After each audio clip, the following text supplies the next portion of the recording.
Hi మిత్రమా, నేనైతే set దగ్గరికి వచ్చాను. సెట్ దగ్గర ఎవరున్నారో చూసాం. బాబీతి ఏం చేస్తున్నావురా? ఇడా వ్యవసాయం చేస్తున్నావా? ఏమున్నాయి దాంట్లో?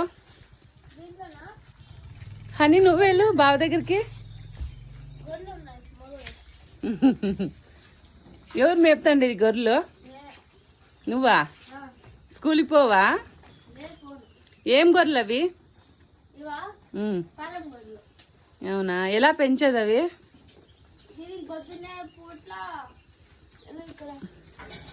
జొన్నలు బూసా బూసా శనగకట్టి ఇంకేం వేస్తావు? అన్నిలు పడుకు నీళ్ళు పెడతాము, నీళ్ళు తాగుతాయి. ఇక్కడ చూడండి,